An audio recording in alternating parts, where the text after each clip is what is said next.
Love ఇష్ కాదల్ భాష ఏదైనా భావం ఒకటే. ఎప్పుడు ప్రేమ పుడుతుందో చెప్పడం కష్టం. ఏ వయసులోనూ లవ్ కలుగుతుందన్న నిర్దిష్టమైన ఆధారాలు లేవు. కానీ ఈ రోజుల్లో ఇద్దరి ప్రేమికుల మధ్య వయసు తేడా భారీగా ఉంటుంది. అందుకు నిదర్శనమే ఇటీవల జరిగిన కొన్ని సంఘటనలు. ఏజ్లో తనకన్నా చాలా పెద్దదైన అమ్మాయిలను ప్రేమించి పెళ్లి చేసుకుంటున్నారు యువకులు.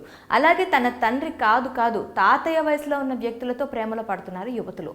వారితో 7 అడుగులు వేస్తున్నారు. తాజాగా ఓ 20 ఏళ్ల యువతి కాటికి కాలు చాపే వయసున్న 70 ఏళ్ల వృద్ధుడితో ప్రేమలో పడి పెళ్లి చేసుకుంది.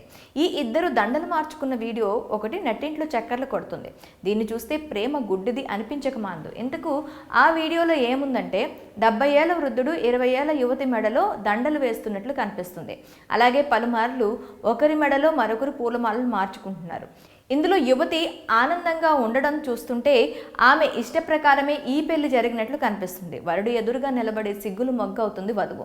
వెనక కుటుంబ సభ్యులు పూలు జల్లి ఈ నూతన దంపతులను ఆశీర్వదిస్తున్నారు. ప్రస్తుతం సోషల్ మీడియాలో విపరీతంగా ట్రెండ్ అవుతుంది. ఈ వీడియోలను చూసిన నెటిజన్లు తమదైన కామెంట్లతో విరుచుకుపడుతున్నారు. సోదరా, ఇది కలియుగం, ఏదైనా జరగచ్చు అంటూ ఓ యూజర్ రాసుకొచ్చాడు. గుర్రాలకు గడ్డి దొరకడం లేదంటే గాడిదలు చవన్ప్రాస్ తింటున్నాయంటూ మరొకరు కామెంట్స్ చేశారు. ఆ వృద్ధుడు తన ఆస్తంతా కట్నంగా ఇచ్చాడు అని మరో నెటిజన్ కామెంట్ చేశాడు. అయితే ఈ మధ్య కాలంలో కొంతమంది ఫేమ్ అయ్యేందుకు ఇటువంటి వీడియోలు చేసి వార్తల్లో నిలుస్తున్నారు. ఒక్క రోజులో సెలబ్రిటీలు అవిపోవాలన్న ఉద్దేశంతో రీల్స్, షార్ట్స్ అంటూ పిచ్చి పిచ్చి పనులు చేస్తున్నారు. ఈ వీడియో చూస్తుంటే ఓవైపు ఇటువంటి సందేహం కలగక మాందు. అమ్మాయి చేతికి గాజులు లేకపోవడంతో పాటు ఏదో స్కిట్లా కనిపిస్తుంది కూడా. వెనక చిన్నపిల్లలు అక్షంతలు వేస్తుండడం చూస్తుంటే ఇది రీల్ వివాహమా అని అనిపించక మానదు.